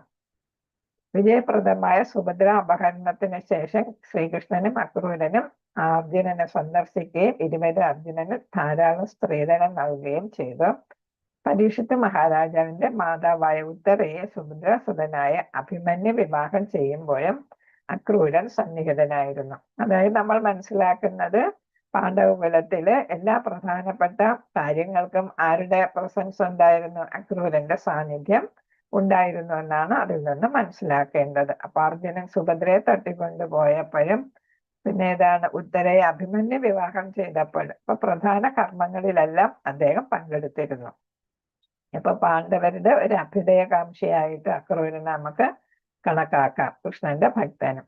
ഭാര്യ പിതാവായ ആഹുകൻ അക്രൂരനുമായി നല്ല ബന്ധത്തിലല്ലായിരുന്നു. എന്നാൽ ഇരുവരും ഭഗവത് ഭക്തരായിരുന്നു. ഭഗവത് ഭക്തരാണ്, തമ്മിൽ അടുപ്പമില്ലായിരുന്നു എങ്കിലും ഭഗവാന്റെ ഭക്തരായിരുന്നു. അടുത്ത ഉഗ്രസേന. വൃഷ്ണി വംശത്തിലെ പ്രബല രാജാക്കന്മാരിൽ ഒരാളും മഹാരാജാവ് കുന്തി ഭോജന്റെ വകയിലെ സഹോദരനുമായിരുന്നു ഉഗ്രസേനൻ. കുന്തി ഭോജന്റെ വകയിലെ സഹോദരനുമായിരുന്നു. കുന്തി ഭോജനാണ് കുന്തി എടുത്ത് വളർത്തുന്നത് അല്ലെ. അപ്പൊ ആ കുന്തി ഭോജന്റെ സഹോദരനായിരുന്നു ഉഗ്രസേനൻ. അദ്ദേഹത്തിന്റെ മറ്റൊരു നാമം ആഹുകൻ എന്നായിരുന്നു. വസുദേവ അദ്ദേഹത്തിന്റെ മന്ത്രി ശക്തനായ കംസൻ പുത്രനുമാകുന്നു. ഈ കംസൻ തന്റെ പിതാവിനെ കാരാഗൃഹത്തിൽ അടയ്ക്കുകയും മധുരയുടെ രാജാവായി തീരുകയും ചെയ്തു. കൃഷ്ണ ഭഗവാന്റെയും അദ്ദേഹത്തിന്റെ ഭ്രാതാവായ ബലദേവന്റെയും കൃപയാൽ കംസൻ വധിക്കപ്പെടുകയും ഉഗ്രസേനൻ സിംഹാസനത്തിൽ പുനരവതരിക്കപ്പെടുകയും ചെയ്തു. അപ്പൊ ഇവിടെ ഭഗവാന്റെ ഒരു കൃപ പറയുന്ന, ഭഗവാൻ അസുരന്മാരെ വധിക്കുന്നു, ആ രാജ്യം പിടിച്ചെടുക്കുന്നു. പക്ഷെ ഒരിക്കലും അത് തന്റെ രാജ്യമായിട്ട് മാറ്റുന്നില്ല. ഒന്നുകിൽ അതാണ് അർഹതപ്പെട്ട അവകാശികൾക്ക് ആ രാജ്യം തിരിച്ചു കൊടുക്കുകയാണ് ചെയ്യുന്നത്. അങ്ങനെ അവരുടെ മക്കളായിരിക്കും മിക്കവാറും, മക്കൾക്ക് രാജ്യം വിട്ടുകൊടുക്കുന്നു. അങ്ങനെ മക്കളും ആരായിട്ട് മാറുന്ന ഭഗവാന്റെ ഭക്തനായിട്ട് മാറുന്നു. അപ്പൊ ഇവിടെ കംസനെ വധിച്ചപ്പോ എന്ത് ചെയ്ത്, രാജ്യം ഭഗവാനല്ല ശ്രീകൃഷ്ണനല്ല ഭരിക്കാനെടുത്തത്, പകരം അതിന്റെ ശരിയായിട്ടുള്ള അധികാരിയായിരുന്ന ഉഗ്രസേനന് എന്ത് ചെയ്തു, അത് നൽകുകയായിരുന്നു ചെയ്തത്. അപ്പൊ ഉഗ്രസേനൻ തന്നെയാണ് അവിടുത്തെ രാജാവായിട്ട് മാറിയത്. അപ്പൊ അതാണ് ഭഗവാന്റെ ഒരു രീതി എന്ന് പറയുന്നത്. അപ്പൊ ഒരിക്കലും അധികാരത്തിൽ മോഹമുണ്ടായിരുന്നില്ല. ഉഗ്രസേനൻ സിംഹാസനത്തിൽ അവരോധിക്കപ്പെടുകയും ചെയ്തു. ദ്വാരകാപുരിയെ സാൽവൻ ആക്രമിച്ചപ്പോൾ ഉഗ്രസേനൻ ധീരമായി പോരാടുകയും ശത്രുക്കളെ തുരത്തുകയും ചെയ്തു. അപ്പൊ സാൽവൻ എന്താണ്, ഒരു ശത്രുപക്ഷത്ത് നിൽക്കുന്ന ആളാണ്. അത് കുരുക്ഷേത്ര യുദ്ധത്തിലും സാൽവൻ ഉണ്ടായിരുന്നു. അപ്പൊ അവിടെ എന്താണ്, കൗരവപക്ഷത്തുണ്ടായിരുന്നു. അപ്പൊ അദ്ദേഹം ഉഗ്രസേനൻ എന്ത് ചെയ്തു, സാൽവന്റെ ആക്രമണത്തെ തടയുകയും ചെയ്തു എന്നാണ് ഉഗ്രസേനൻ. എന്നാൽ ഉഗ്രസേനൻ വലിയൊരു യുദ്ധവീരനൊന്നും ആയിരുന്നില്ല. തന്റെ സൈന്യത്തിന്റെ ഇതുകൊണ്ട് എന്ത് ചെയ്തു, ദ്വാരകയെ സംരക്ഷിക്കാനായിട്ട് താല്പര്യപ്പെട്ടു എന്നാണ്. അദ്ദേഹം സംരക്ഷിച്ചില്ലെങ്കിലും ദ്വാരകാപുരിയെ ആരും കൊണ്ടുപോകത്തില്ല അല്ലെ, ഭഗവാന്റെ പ്രദേശമാണ് അല്ലെ. ഉഗ്രസേനൻ ശ്രീകൃഷ്ണ ഭഗവാന്റെ ദിവ്യത്വത്തെ സംബന്ധിച്ച് നാരദരോട് ആരായുകയുണ്ടായി. അപ്പൊ കുഞ്ഞിലെ തന്നെ ഒരുപാട് അസുരന്മാരെ എല്ലാം വധിക്കുകയും കംസൻ അല്ലെ, ആരാലും വധിക്കപ്പെടാൻ സാധ്യതയില്ല, കംസൻ തന്നെ വധിച്ചു. അതേപോലെ തന്നെ അദ്ദേഹത്തിന്റെ മല്ലന്മാരെയൊക്കെ പരാജയപ്പെടുത്തി ആനയെ വധിച്ചു. അങ്ങനെയൊക്കെ ഒരുപാട് ദിവ്യമായിട്ടുള്ള കർമ്മങ്ങൾ ചെയ്തപ്പോ അദ്ദേഹത്തിന് കൃഷ്ണനെ കുറിച്ച് മനസ്സിലാക്കണമെന്ന് തോന്നി. അങ്ങനെ എന്ത് ചെയ്തു? അപ്പൊ ഉഗ്രസേനൻ നാരദനോട് ഭഗവാനെ കുറിച്ച് ചോദിച്ചെല്ലാം മനസ്സിലാക്കിയിരുന്നു. യദുവംശം ഉന്മൂലനം ചെയ്യപ്പെടുമെന്നായപ്പോൾ സാമ്പൻ ഉദരത്തിൽ നിന്നുണ്ടായ ഇരുമ്പ് പിണ്ഡം ഉഗ്രസേനനെ ഏൽപ്പിക്കപ്പെട്ടു. അദ്ദേഹം ആ ഇരുമ്പ് പിണ്ഡത്തെ പൊളിച്ച് ദ്വാരകാ തീരത്തെ സമുദ്രത്തിൽ കലർത്തി. അതിനുശേഷം ദ്വാരകാ നഗരത്തില് രാജ്യത്തില് അദ്ദേഹം പൂർണ്ണ മദ്യനിരോധനം ഏർപ്പെടുത്തി. മരണാനന്തരം അദ്ദേഹത്തിന് മുക്തി ലഭിച്ചു. അപ്പൊ ഈ കഥയൊക്കെ നമുക്കറിയാം അല്ലെ? അതാണ് ഈ കുട്ടികൾ, യുവാക്കളായിട്ടുള്ള ഈ കുട്ടികൾ ഇവരെന്ത് ചെയ്തു? സാമ്പനും മറ്റുള്ളവരും എല്ലാം സാമ്പനെ എന്ത് ചെയ്തു? പെണ്ണായിട്ട് വേഷം കെട്ടിച്ചത് ദുർവാസാവ്, നാരദമുനി, അങ്ങനെ തുടങ്ങിയ പ്രധാന അതാണ് ഋഷിമാർ പങ്കെടുത്ത ആ സമ്മേളനത്തിൽ എത്തുകയും എന്നിട്ട് എന്താണ് അവർ കളിയാക്കുന്ന പോലെ ആയിരുന്നു ചോദിച്ചത് അല്ലേ? അപ്പൊ ഈ പെൺകുട്ടി പ്രസവിക്കുന്നത് ആണാണോ പെണ്ണാണോ എന്ന് ചോദിക്കുകയുണ്ടായി അല്ലേ? അപ്പൊ അവരെ അത് അപമാനിക്കുന്നതിന് തുല്യമായിട്ട് മാറി. അപ്പൊ എന്ത് ചെയ്തു? അങ്ങനെയാണ് ശാപം കൊടുത്തത്. പ്രസവിക്കുന്നത് ഇരുമ്പ് ദണ്ടായിരിക്കും, അത് നിങ്ങളുടെ നാശത്തിന് തന്നെ, വൃഷ്ണി വംശത്തിന്റെ നാശത്തിന് തന്നെ ഇടയാക്കാം എന്ന് പറയുന്നുണ്ട് അല്ലെ? അപ്പൊ എന്ത് ചെയ്തത്? അപ്പൊ അത് കഴിഞ്ഞിട്ട് ഡ്രസ്സ് പൊക്കി നോക്കിയപ്പോ എന്ത് വന്നു? ഇരുമ്പ് ദണ്ട് പ്രസവം പോലെ വന്നു എന്നാണ് പറയുന്നത്. എന്നിട്ട് അതിനെന്താണ്? ഭഗവാനെ ഏൽപ്പിക്കാതെ, ഭഗവാൻ അറിയാതെ ആരെ ഏൽപ്പിച്ചു? ഉഗ്രസേനൻ ചക്രവർത്തിയെ ഏൽപ്പിക്കുകയുണ്ടായി. അത് പൊടിച്ച് സമുദ്രത്തിൽ കലക്കിയത്, സമുദ്രജലത്തിൽ കലക്കിയതും അത് സമുദ്രത്തിലെ തിരമാലകൾ കരയ്ക്ക് അടിച്ചു കയറ്റിയതും അവിടെ എന്ത് വളർന്നു എന്നാണ് നമ്മൾ പഠിക്കുന്നത്? എന്ത് പുല്ല്? കുറ്റപ്പുല്ലോ? കുശപ്പുല്ല്. ദർഭപ്പുല്ല്. അതെ, അത് തന്നെ കുശപ്പുല്ലായിട്ട്, അത് ദർഭപ്പുല്ലും ഈ കുശപ്പുല്ലായിട്ട് വളരുകയും ചെയ്തു. അപ്പൊ ഒരു തുണ്ട് ബാക്കി വന്നത് അവരെന്ത് ചെയ്തു? സമുദ്രത്തിലേക്ക് എറിഞ്ഞു. അതാണ് ആർക്ക് കിട്ടിയത്? ജര എന്ന് പറയുന്ന വേട്ടക്കാരന് കിട്ടിയത്. അത് വെച്ചിട്ട് അയാൾ എന്ത് ചെയ്തു? അമ്പുണ്ടാക്കിയത്. ആ അമ്പാണ് എവിടെ ഇരിക്കുകയായിരുന്നു? ഭഗവാൻ ശ്രീകൃഷ്ണൻ എവിടെ വിശ്രമിക്കുകയായിരുന്നു? ഇവരെ എല്ലാം പ്രഭാസ തീരത്തേക്ക് അയച്ചു. അവരവിടെ വെച്ചിട്ട് ഇതാണ് പിന്നെ ലഹരി പാനീയം കുടിക്കുകയും തമ്മിലടിക്കുകയും അങ്ങനെ എല്ലാവരും നശിച്ചു പോവുകയും കൊല്ലപ്പെടുകയൊക്കെ ചെയ്തു അല്ലെ? ഭാതൃഹത്യ അല്ലെ? ഭാതൃഹത്യ എന്നാണ്. അപ്പൊ ഇവിടെ മുനിമാരുടെ ശാപം ഏൽക്കുകയായിരുന്നു അവിടെ. അപ്പൊ ഇതാണ് ഭാതൃഹത്യ വന്നു. അത് കഴിഞ്ഞിട്ട് ഭഗവാൻ എവിടെയാണ് വിശ്രമിച്ചിരുന്നത്? ഏത് നദീതീരത്താണ്? ആൽത്തറയില്. ഏത് നദീതീരം? നദി ഏതാ മാതാജി? ഇത് പ്രഭാസ്. സരസ്വതി. പ്രഭാസ തീരം. നദി യമുനയാണ്. യമുന. നമ്മള് 3 നദികളുടെ കാര്യം വരും. യമുന സരസ്വതി തീരത്താണ്. യമുന അല്ല, സരസ്വതി തീരത്താണ് പ്രഭാസം വരുന്നത്. അതൊരു തീർത്ഥാടന കേന്ദ്രമാണ് അല്ലെ? അപ്പൊ ഭഗവാൻ പറയുന്നുണ്ട്, നിങ്ങൾ ഒരുപാട് ഇതാണ് മഹർഷിമാരിൽ നിന്ന് ശാപം കിട്ടിയിട്ടുണ്ട് നിങ്ങൾക്ക്. അപ്പം പ്രഭാസ തീർത്ഥത്തിൽ പോയി കുളിച്ച് വന്ദനമൊക്കെ ചെയ്ത് മഹർഷിമാരെയും എല്ലാവരെയും നിങ്ങൾ ബഹുമാനിക്കുക, ആരാധിക്കുക, അവരുടെ അനുഗ്രഹം നിങ്ങൾക്ക് കിട്ടട്ടെ എന്നൊക്കെ പറഞ്ഞു. പക്ഷെ ഇതെല്ലാം ഭഗവാന്റെ ഒരു പദ്ധതിയായിരുന്നു. ഭഗവാൻ തിരിച്ചു പോകുന്നതിന് മുമ്പേ ഇവരെ എല്ലാം തിരിച്ചയക്കണം അല്ലെ? കാരണം എന്താണ്? ഇവരെ വേറെ ആർക്കും വധിക്കാനായിട്ട് സാധിക്കത്തില്ല. അപ്പൊ ഭഗവാനും കൂടെ ഇല്ലാതാകുമ്പോ ഇവരെന്തായിട്ട് മാറും? അഹങ്കാരികളും അല്ലെ? ആർക്കും തോൽപ്പിക്കാൻ പറ്റാത്തവരായിട്ട് സമൂഹത്തിന് തന്നെ ഒരു ഭൂമിക്ക് തന്നെ, ഭൂമി ദേവിക്ക് തന്നെ ഒരു ഭാരമായിട്ട് മാറാനായിട്ട് ഇടയുണ്ട്. അതുകൊണ്ട് തന്നെ ഭൂമി ദേവിക്ക് അത് ഭാരമായിട്ട് തോന്നും ഇല്ലെങ്കിലും എന്താണ്? ഭഗവാൻ അവരെ എല്ലാം തിരിച്ചയക്കാനായിട്ട്, എന്ന് വെച്ചാൽ ഭഗവാൻ എന്തിനാ ഇവിടെ അവതാരം എടുത്തത് തന്നെ എന്താണ്? തിന്മ ചെയ്യുന്നവരെ നശിപ്പിക്കുന്നതിന് വേണ്ടിയിട്ടാണ് അല്ലെ? അപ്പൊ ഇവർ തിന്മയുടെ വഴിയിലേക്ക് തിരിയാനായിട്ടുള്ള സാധ്യതയുണ്ടെന്നുള്ളതും മനസ്സിലാക്കിയിട്ടുണ്ട്. പിന്നെ തിരിച്ചയക്കേണ്ടത് ഒരാവശ്യവുമാണ്. അങ്ങനെ അവരെ തിരിച്ചയക്കുന്നതിന് വേണ്ടിയിട്ടാണ് ഈ പാനീയം ഒരു കഴിച്ചതും എന്നിട്ട് തമ്മിൽ എന്ത് ചെയ്ത് യുദ്ധം ചെയ്ത് എല്ലാവരും നശിക്കപ്പെട്ടത്. ഇത് കഴിഞ്ഞിട്ട് സരസ്വതി നദീ തീരത്തപ്പുറം അവിടെയാണ് ഭഗവാൻ എന്ത് ചെയ്യുന്നത്? വിശ്രമിക്കുന്നത്. ആൽമരത്തിന്റെ ചുവട്ടിലാണ് വിശ്രമിക്കുന്നത്. അവിടെ വെച്ചാണ് ഉദ്ധവന് പറഞ്ഞു കൊടുക്കുന്ന ഉദ്ധവന് തത്വങ്ങളെല്ലാം പറഞ്ഞു കൊടുക്കുന്നത്. അല്ലാതെ നമ്മൾ ഏത് പേര് പറയുന്നു? ഉദ്ധവഗീതങ്ങൾ എന്നാണ്. ഉദ്ധവോപദേശം. ഉദ്ധവ ഉപദേശം. അപ്പൊ കുറെ അധികം അധ്യായങ്ങളിലായിട്ട് അത് വരുന്നുണ്ട്. പിന്നെ അദ്ദേഹത്തിന് ബദരികാശ്രമത്തിലേക്ക് അയക്കുന്നുണ്ട്. പക്ഷെ വീണ്ടും അദ്ദേഹം തിരിച്ചു വരുന്നുണ്ട് അല്ലെ, തിരിച്ചു വരുന്നുണ്ട്. അപ്പൊ അത് യമുന തീരത്ത് വെച്ചാണ് പിന്നീട് സന്ധിക്കുന്നത് യമുന തീരത്ത്. അപ്പൊ രണ്ടാമത് വരുമ്പോ അവിടെ ആരുമുണ്ട്? മൈത്രേയനെയും കാണുന്നുണ്ട് അല്ലെ, മൈത്രേയനും എത്തപ്പെടുന്നു. അപ്പൊ രണ്ടുപേരും ഭഗവാന്റെ ഉപദേശങ്ങൾ വീണ്ടും കേൾക്കുന്നുണ്ട്. അത് കഴിഞ്ഞിട്ടാണ് മൈത്രേയനോട് ആവശ്യപ്പെടുന്ന വിതുരർ എത്തുന്നുണ്ട് അല്ലെ, ഉദ്ധവനെ കാണാനായിട്ട്. അപ്പൊ ഉദ്ധവനോട് കാര്യങ്ങൾ ചോദിക്കുന്നു. പിന്നെ തത്വങ്ങളൊക്കെ ഉദ്ധവനിൽ നിന്ന് തന്നെ കുറച്ച് മനസ്സിലാക്കുന്നു. വിതുരർ തീർത്ഥാടനത്തിലാണ് അല്ലെ, കുരുക്ഷേത്ര യുദ്ധം തുടങ്ങുന്നതിന് മുമ്പ് തന്നെ ദുര്യോധനൻ അവിടെ കൊട്ടാരത്തിൽ നിന്നും പുറത്താക്കുകയാണ് ചെയ്തത് അല്ലെ. അവിടെ പറയുന്നുണ്ട്, ഇതുവരെയും ചെയ്ത സേവനത്തിന്റെ പ്രതിഫലമായിട്ട് നിന്റെ പ്രാണൻ നിലനിർത്തുന്നു എന്നാണ് പറഞ്ഞത് അല്ലെ. പ്രാണൻ നിലനിർത്തി, ശ്വാസം നിലനിർത്തുന്നു. അപ്പൊ അങ്ങനെ വിതുര തീർത്ഥാടനത്തിന് പോകുന്നു. ധാരാളം പുണ്യക്ഷേത്രങ്ങളൊക്കെ സന്ദർശിക്കുന്നു. പല പല തരത്തില് ശരിക്കും ഒരു ആരായിട്ടാണ്? യോഗിയായിട്ട്, സന്യാസിയായിട്ട് തന്നെയാണ്, ആരാലും അറിയപ്പെടാതെ അദ്ദേഹം തീർത്ഥാടനത്തിന് പോകുന്നതാണ്. അങ്ങനെയുള്ള സമയത്താണ് ആരെ കാണുന്നത്? ഉദ്ധവരെ കാണുന്നു. ഉദ്ധവരടുത്ത് ചോദിക്കുന്നു, എന്നെ ശിഷ്യനാക്കാൻ. അപ്പൊ പക്ഷെ ഉദ്ധവർ അതിന് സമ്മതിക്കുന്നില്ല. കാരണം എന്താണ്? പിതാവിന്റെ പ്രായമുണ്ട്. അപ്പൊ പറഞ്ഞു, എന്നെ പോലെ തന്നെ ഭഗവാനിൽ നിന്നെല്ലാം കേട്ട ആളാണ് ആരാ? മൈത്രേയൻ.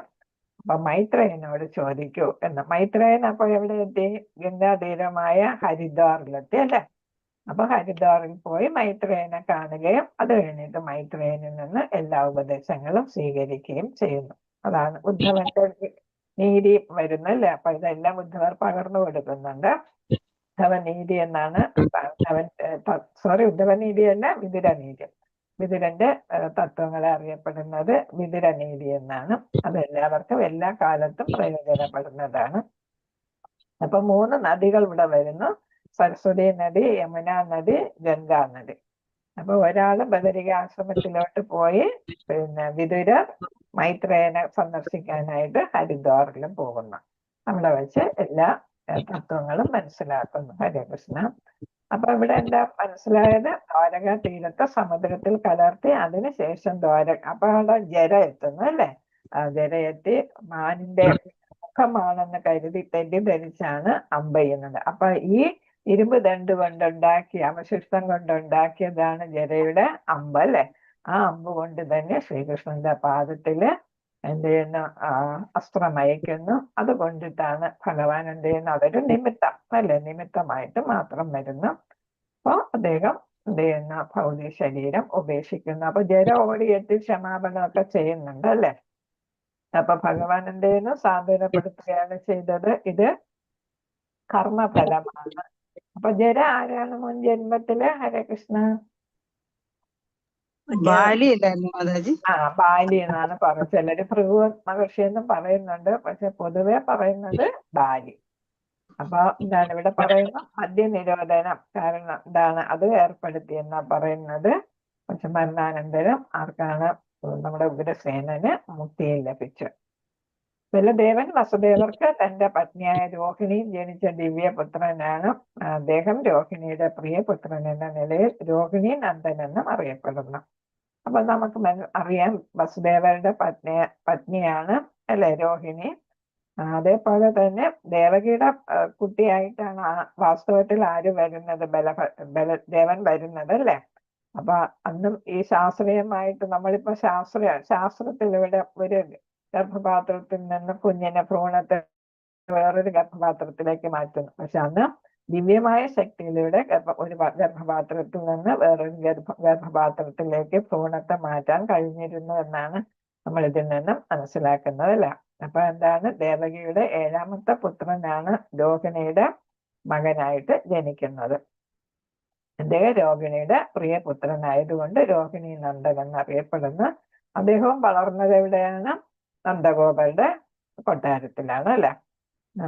കംസനുമായുള്ള പരസ്പര ധാരണയിൽ വസുദേവർ കാരാഗ്രഹവാസത്തെ സ്വയം സ്വീകരിച്ചപ്പോൾ ബലരാമനും മാതാവായ രോഹിണിയോടൊപ്പം നന്ദമഹാരാജാവിന്റെ സംരക്ഷണത്തിൽ ഏൽപ്പിക്കപ്പെട്ടു. ആകയാൽ ശ്രീകൃഷ്ണ ഭഗവാനോടൊപ്പം ബലദേവന്റെയും വളർത്തച്ഛനായിരുന്നു നന്ദ മഹാരാജാവ്. ഭഗവാൻ ശ്രീകൃഷ്ണനും ഭഗവാൻ ബലദേവനും അർത്ഥ സഹോദരന്മാരായിരുന്നുവെങ്കിലും ബാല്യകാലം മുതൽ തന്നെ അവർ സന്തത സഹചാരികളായിരുന്നു. അല്ലെ, ജ്യേഷ്ഠൻ എന്ന തരത്തിലായിരുന്നു ബലരാമൻ പെരുമാറിയിരുന്നത്. അപ്പൊ കുഞ്ഞനിയനെ വേണ്ട വിധം എന്ത് ചെയ്തിരുന്നു, പരിചരിച്ചിരുന്നു. അല്ലെ, ബലദേവൻ പരമദിവ്യോത്തമ പുരുഷന്റെ പൂർണ്ണ അംശമാകയാൽ അദ്ദേഹം ശ്രീകൃഷ്ണ ഭഗവാനെ പോലെ തന്നെയാണ്. അപ്പൊ ഭഗവാന്റെ അംശമാണ്. സംഘർഷണൻ എന്ന പേരിൽ അറിയപ്പെട്ടിരുന്നത്. അല്ലെ, ഇതേപോലെ ഒരു പൂർണ്ണ മാറ്റം വന്നത് കൊണ്ടാണ് സംഘർഷണൻ എന്ന പേര് കിട്ടിയതെന്നാണ് മനസ്സിലാക്കിയത്. ദേവകിയുടെ ഗർഭത്തിൽ നിന്ന് രോഹിണി ഗർഭത്തിലേക്ക് മാറ്റിയത് കൊണ്ടാണ് സംഘർഷണൻ എന്ന പേര് വന്നതെന്നാണ് കണ്ടത്. അപ്പൊ എന്താണ്, ഭഗവാന്റെ ഒരു അംശം തന്നെയാണ്, പൂർണ്ണ അംശമാണെന്നാണ് പറയുന്നത്. പൂർണ്ണ അംശമാണ്, അതുകൊണ്ട് തന്നെ ഭഗവാനെ പോലെ തന്നെ. അപ്പൊ ഭാഗികമായിട്ടുള്ള അംശമല്ല, പൂർണ്ണ അംശം. അതേസമയം വ്യാസ ഭഗവാനൊക്കെ ഭാഗികമായിട്ടുള്ള അംശമാണ്. അപ്പൊ ഇവിടെ പൂർണ്ണ അംശമാണ്. അദ്ദേഹം വിഷ്ണു തത്വത്തിൽ ഭഗവാന്റെ മൂലതത്വം ഉൾപ്പെടുന്നു. വിഷ്ണു തത്വത്തിൽ ഉൾപ്പെടുന്നു. ദ്രൗപദിയുടെ സ്വയംവര ചടങ്ങിൽ അദ്ദേഹം ശ്രീകൃഷ്ണനോടൊപ്പം പങ്കുകൊണ്ടു. ദ്രൗപദിയുടെ സ്വയംവര ചടങ്ങിൽ. അപ്പൊ ഇവിടെയും ഏതൊക്കെ ചടങ്ങുകളെ പങ്കുകൊണ്ടു എന്ന് വരുന്നുണ്ട്. ശ്രീകൃഷ്ണന്റെ ആസൂത്രിതമായ പദ്ധതി മുഖാന്തരം അർജുനൻ സുഭദ്രയെ അപഹരിച്ചപ്പോൾ ബലദേവന് അർജുനനോട് ഉഗ്ര കോപമുണ്ടാകുകയും തൽക്ഷണം അദ്ദേഹത്തെ വധിക്കാൻ ആഗ്രഹിക്കുകയും ചെയ്തു. കാരണം എന്താണ്, ദുര്യോധനൻ ആരാണ്, തന്റെ ഒരു പ്രിയപ്പെട്ട ശിഷ്യനാണ്. അല്ലെ, ബലദേവന്റെ പ്രിയപ്പെട്ട ശിഷ്യനാണ്. അപ്പൊ ഗത കൊണ്ട് പിന്നെ യുദ്ധരീതിയെല്ലാം, ഗത കൊണ്ടുള്ള പ്രയോഗം എല്ലാം പഠിപ്പിച്ചത് ആരായിരുന്നു, ബലദേവനായിരുന്നു പഠിപ്പിച്ചു കൊടുത്തിരുന്നത്. അങ്ങനെ ഒരു പ്രിയപ്പെട്ട ശിഷ്യനാണ് ദുര്യോധനൻ. ആ ദുര്യോധനനുമായിട്ടാണ് വിവാഹം തീരുമാനിച്ചിരുന്നത്. അല്ല, അപ്പൊ അതിനിടയിലാണ് അർജുനൻ സുഭദ്രയെ അപഹരിക്കുന്നതും. അതും കൃഷ്ണന്റെ സംരക്ഷണത്തിലാണ് പോകുന്നതും താല്പര്യത്തിലാണ് പോകുന്നതും. അങ്ങനെ അർജുനനോട് കോപമുണ്ടായി. പക്ഷെ അദ്ദേഹത്തെ വധിക്കാൻ ആഗ്രഹിച്ചുവെങ്കിലും പ്രിയമിത്രത്തിന് വേണ്ടി ശ്രീകൃഷ്ണൻ ബലദേവന്റെ പാദങ്ങളിൽ നമസ്കരിക്കുകയും അപ്രകാരം രോഷാകുലനാകാതിരിക്കാൻ അദ്ദേഹത്തെ അനുനയിപ്പിക്കുകയും ചെയ്തു. അപ്പൊ നമ്മൾ കണ്ടിട്ടുണ്ട് എങ്ങനെയാണ് ബലരാമനെ ശ്രീകൃഷ്ണൻ എന്ത് ചെയ്യുന്നത്, സമാധാനിപ്പിക്കുന്നത്. അപ്പൊ നല്ല ടാക്ട്ഫുൾ ആയിട്ടാണ് പെരുമാറുന്നത്. അല്ലെ, നല്ല ടാക്ടിക്സ് ഉണ്ട്. എങ്ങനെയൊക്കെയാണ് ബലദേവനെ പ്രീതിപ്പെടുത്താൻ സാധിക്കുമെന്നെല്ലാം അറിയാം. ശ്രീ ബലദേവൻ വന്ന് സംതൃപ്തനാക്കപ്പെട്ടു. അതേപോലെ അദ്ദേഹം ഒരിക്കൽ കൗരവരോട് അത്യന്തം കോപിഷ്ഠനായി തീരുകയും അവരുടെ നഗരത്തെ മുഴുവൻ യമുനയുടെ ആഴങ്ങളെ വലിച്ചെറിയാൻ തുനിയുകയും ചെയ്തു. ഇത് ഈ കഥ ആർക്ക് അറിയാം ഈ സംഭവം? കൗരവരോട് കോപിഷ്ഠനാകാൻ കാരണം എന്താണെന്ന് ആർക്കെങ്കിലും ഓർമ്മയുണ്ടോ? ആ സംഭവം എന്ന് പറയുന്നത് സാമ്പൻ, അല്ലെ, സാമ്പന് ലക്ഷ്മണയെ വിവാഹം കഴിക്കണം. ദുര്യോധനന്റെ മകളാണ് ലക്ഷ്മണ. അല്ലെ, അപ്പൊ ലക്ഷ്മണക്ക് സ്വയംവരം നിശ്ചയിച്ചിരുന്ന സമയത്ത് എന്ത് ചെയ്തു, സാമ്പൻ അപ്പോഴേ ഈ കുടുംബങ്ങൾ തമ്മിൽ അധികം അടുപ്പമില്ലായിരുന്നു.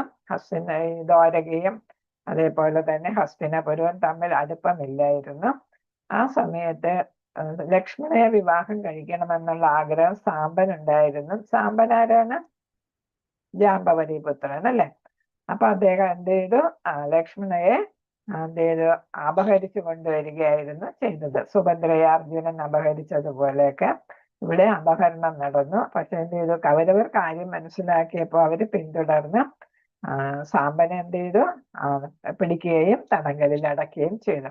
അപ്പൊ ഈ വാർത്ത അറിഞ്ഞപ്പോ ബലദേവൻ പോയി ഹസ്തിനപുരത്ത് നേരിട്ട് പോയി അപേക്ഷിക്കുകയായിരുന്നു ചെയ്തത്. സാമ്പനെ പുറത്തു വിടുക, സാമ്പനെ എന്താണ് തടങ്കലിൽ നിന്നും വിമുക്തനാക്കാനായിട്ട് ആവശ്യപ്പെട്ടു. സാധാരണ രീതിക്ക് ആവശ്യപ്പെട്ടു. അപ്പൊ എന്ത് ചെയ്തില്ല, ഇവർ റിലീസ് ചെയ്യാനായിട്ട് താല്പര്യപ്പെട്ടില്ല. അങ്ങനെ വന്നപ്പോ കോപിഷ്ഠനായിട്ട് എന്താണ്, ഹസ്തിനപുരത്തെ മുഴുവൻ വലിച്ചെവിടോട്ടാക്കാനായിട്ടാണ് യമുനയിലോട്ട് മുക്കാനായിരുന്നു തീരുമാനിച്ചിരുന്നത്. അപ്പൊ അങ്ങനെയാണ് ഇവിടെ പറയുന്നത്. പക്ഷെ ഉടൻ തന്നെ അവർക്ക് മനസ്സിലായി. കാരണം എന്താണ്, മുമ്പ് തന്നെ നമ്മൾ വേറൊരിടത്ത് കേട്ടിട്ടുണ്ട്, വൃന്ദാവനത്തിൽ തന്നെ ഇടയ്ക്ക് ബലദേവൻ പോയപ്പോ നദിയെ അല്ലെ പിന്നെ എന്ത് ചെയ്തു, നദിയോട് കോപിഷ്ഠനായിട്ട് അപ്പൊ നദിയെ തന്നെ അവിടെ അതേപോലെ നശിപ്പിക്കാനായിട്ട് നോക്കുന്ന ഒരു കഥ നമ്മൾ കേട്ടിട്ടുണ്ട്. അപ്പൊ അതേപോലെ ഇപ്പൊ ഇവിടെ ചെയ്താലും ചെയ്യുന്ന ആളാണെന്ന് മനസ്സിലായിട്ടുണ്ട്. അതുകൊണ്ട് എന്ത് ചെയ്തു, കാൽക്കൽ വീണ് അദ്ദേഹത്തെ സംതൃപ്തിപ്പെടുത്തുകയായിരുന്നു ചെയ്തത്. അപ്പൊ യമുനയുടെ ആഴത്തിലേക്ക് പിന്നെ അവരുടെ വിവാഹം നടത്തി കൊടുത്തു. എന്നാൽ കൗരവർ അദ്ദേഹത്തിന്റെ ദിവ്യപാദ കമലങ്ങളിൽ ശരണം പ്രാപിച്ച് അദ്ദേഹത്തെ സംപ്രീതനാക്കി. യഥാർത്ഥത്തിൽ ബലദേവൻ ശ്രീകൃഷ്ണ ഭഗവാന്റെ ജനനത്തിന് മുമ്പുള്ള ദേവകിയുടെ 7ാമത്തെ പുത്രനാകുന്നു. എന്നാൽ കംസന്റെ രോഷത്തിൽ നിന്ന് രക്ഷ നേടാനായി ഭഗവത് ഇച്ഛയാൽ അദ്ദേഹം രോഹിണിയുടെ ഗർഭത്തിലേക്ക് മാറ്റപ്പെട്ടു. ആകയാൽ അദ്ദേഹത്തിന്റെ മറ്റൊരു നാമധേയം സംഘർഷണൻ എന്നാകുന്നു. സംഘർഷണനും ശ്രീ ബലദേവന്റെ പൂർണ്ണ അംശമാണ്. കൃഷ്ണ ഭഗവാനെ പോലെ തന്നെ ശക്തിമാനും ഭക്തർക്ക് ആത്മീയ ശക്തിയും പ്രദാനം ചെയ്യാൻ കഴിവുള്ളവനുമാകയാൽ അദ്ദേഹത്തെ ബലദേവൻ എന്ന് വിളിക്കുന്നു. അപ്പൊ ഇവിടെ ബലം എന്ന് പറയുമ്പോൾ ഭൗതിക ശക്തി അല്ലെന്നാണ് ശ്രീല പ്രഭുപാദർ ഇവിടെ എടുത്തു പറയുന്നുണ്ട്. അത് ആധ്യാത്മിക ശക്തിയാണ്. എല്ലാവർക്കും എന്താണ്, ഭക്തർക്ക് ആത്മീയ ശക്തി പ്രദാനം ചെയ്യാം. ഇപ്പൊ ദേഷ്യം വന്ന വേറൊരു സംഭവം നമ്മൾ ഓർക്കുന്നു. പിന്നെ ഗോസ്വാമിയുടെ പിതാവാരായിരുന്നു? നൈമിഷാരണ്യത്തിലെ സുധ ഗോസ്വാമിയുടെ പിതാവാരായിരുന്നു?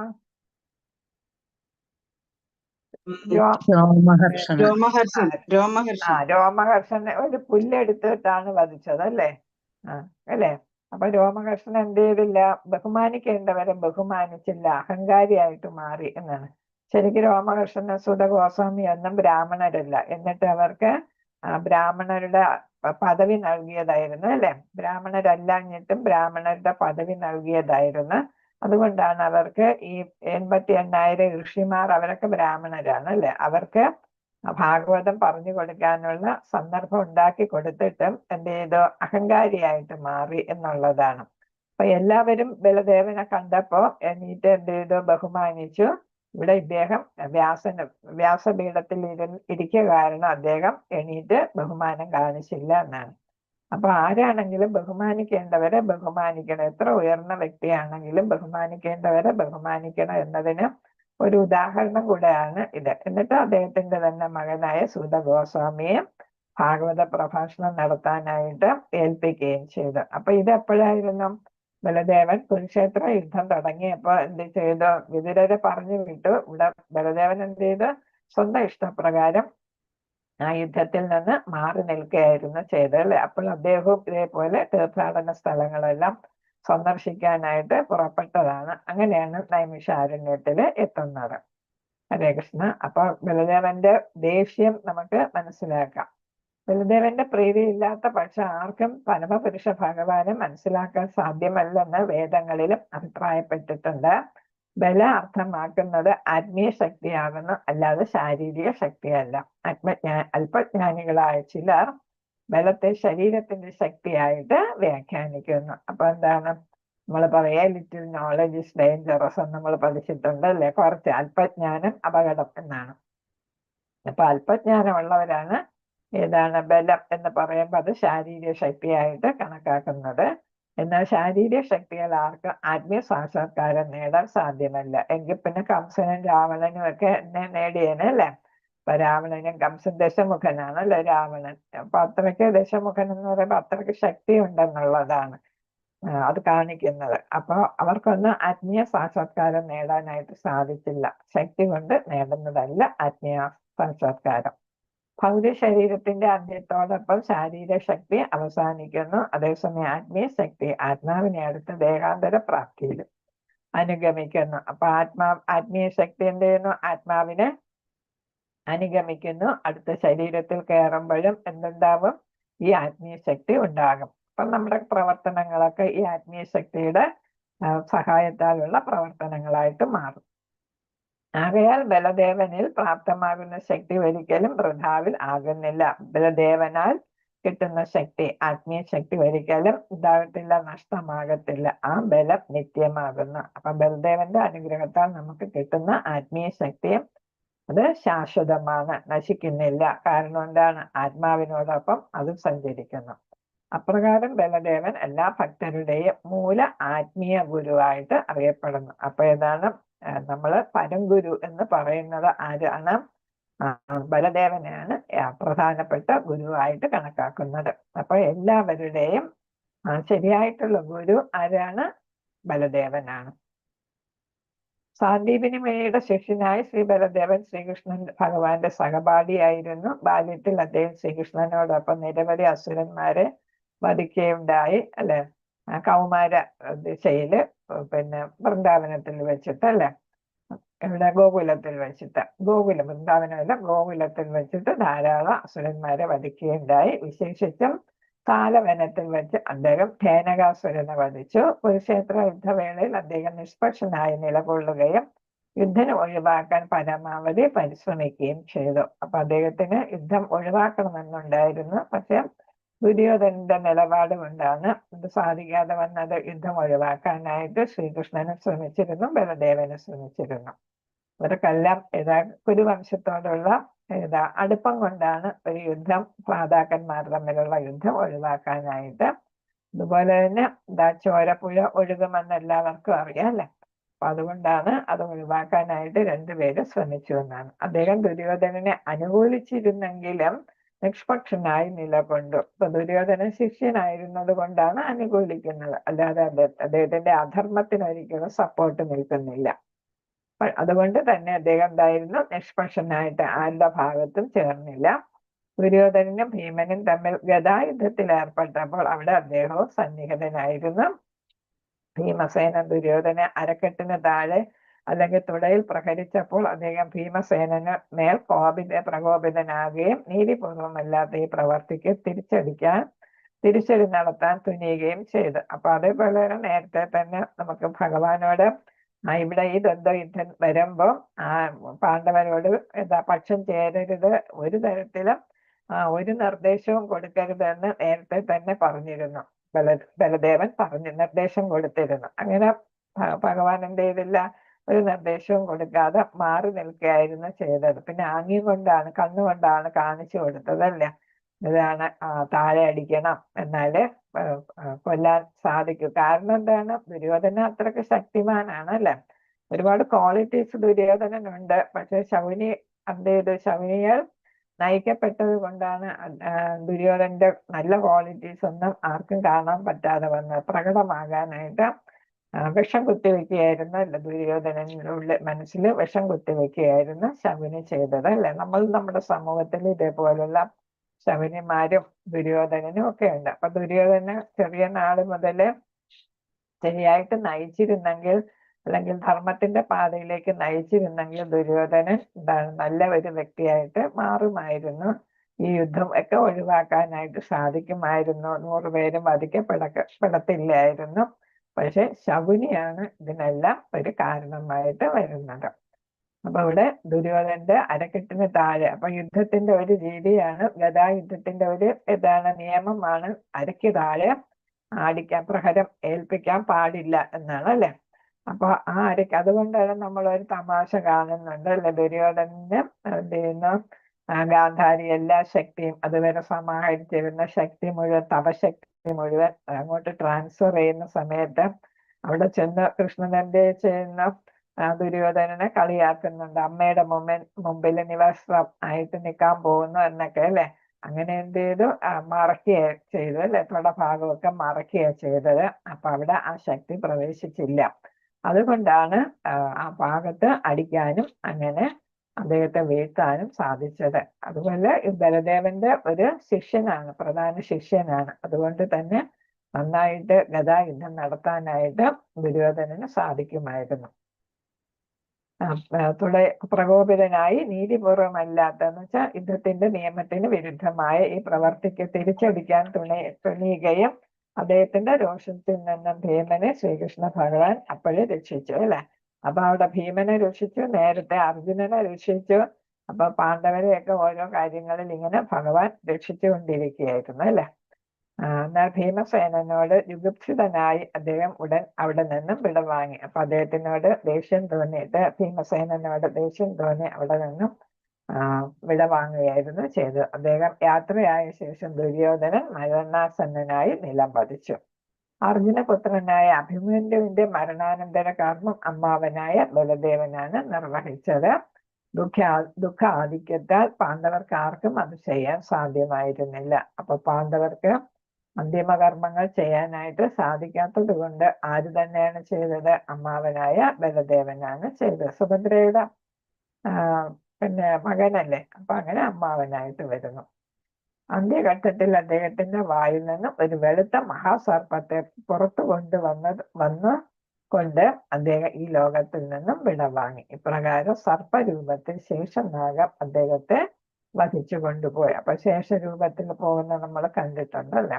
കൃഷ്ണ വാചകൽപദരൂപസ്യാം കൃപാസിന്ധുഭേവജ പതിദാനം പാവനേഭ്യോ വൈഷ്ണവേഭ്യോ നമോ നമഃ.